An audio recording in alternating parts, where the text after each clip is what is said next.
All right, we start our report tonight in Louisville, Kentucky, where police have released body cam footage of Monday's mass shooting inside a bank there. We have to give you this warning, of course, the images you're about to see are disturbing. Now, the video captures the scene as police arrived and made their way into the building. Two of them would be shot before the violence ended. Now, we also learned Tuesday the shooter legally purchased the AR-15 style rifle he used to kill 5 people and injure 8 others. Roxana Saberi is on the ground in Louisville. Newly released body cam footage shows officers confronting the gunman as they tried to enter the Louisville bank where he shot and killed co-workers. Go. Just 3 minutes after the first calls came into 911. He immediately shot Officer Nicholas Wilt. Police say Officer Corey Galloway was shot head-on and rolled down the steps. Cell phone video shows Galloway taking cover, trying to find a clear shot, before finally killing the shooter in the front lobby of the bank. He's down! Get the officer! He went towards danger in order to save and preserve life. Police have searched the shooter's home and recovered several items, but are still investigating his motive. We do know that this was targeted. He knew those individuals, of course, because he worked there. The gunman killed 5 of his colleagues: Deanna Eckert, who died overnight, Joshua Barrick, Thomas Elliott, James Tutt, and Juliana Farmer, whose car is still parked outside the bank. And what did she tell you about her job here? That she loved it. She was happy. Very happy. In an exclusive interview with CBS News, her kids, Gian and Aaliyah Chambers, said the 45-year-old had just moved to Louisville to help raise her 4 grandkids. For her to drop everything and come to me, it breaks my heart that I can't see my mama no more.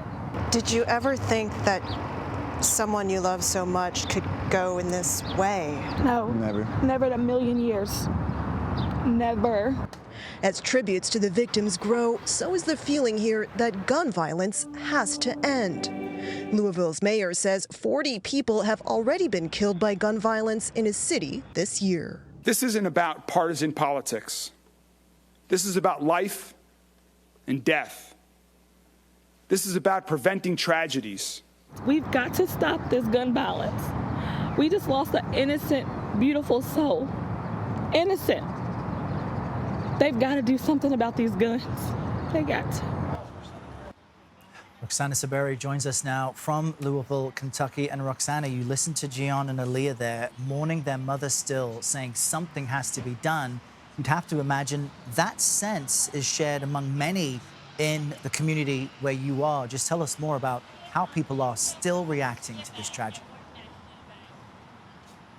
It is shared by many people here, Errol. People say they've just had enough of gun violence. They say they don't know what the solution is, but something has to be done. They're tired of it, and they want their politicians to act. They say they don't feel safe in the streets, in their schools, and they say it's not just a problem in Louisville, it's a problem nationwide. Now, there is a vigil tomorrow evening not far from here. The mayor has said it's to acknowledge the physical and emotional wounds that gun violence leaves behind. Errol? And Roxana, it's interesting because incidents like this do also highlight the danger that police officers voluntarily go into. You can't imagine going up against an AR-15 style weapon for anybody, what that would be like. What else have we learned about the police's response to this? We heard one official in your piece really calling it amazing. Yeah, Errol, they responded very quickly. That is one thing that we're learning. But we did hear that there was a lot of chaos when they arrived, and you can see it in some of the body cam footage.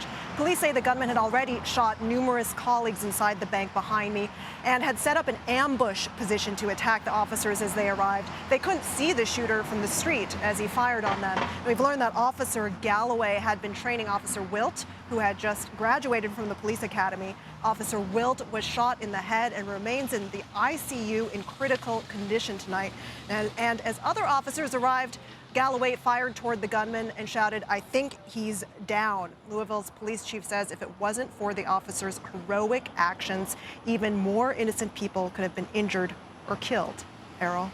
Bravery on display, no doubt. Roxana Saberi, thank you for your reporting. The record-breaking number of mass shootings in America this year is highlighting other staggering gun violence statistics. Take a look at this. A survey by KFF reveals nearly 1 in 5 American adults say they've had a family member killed by a gun. For Black Americans, that number jumps to 1 in 3. Now, the spike in gun violence means the majority of Americans have been affected in some way. 54% of those surveyed say they've either been personally threatened with a gun or have witnessed someone being shot.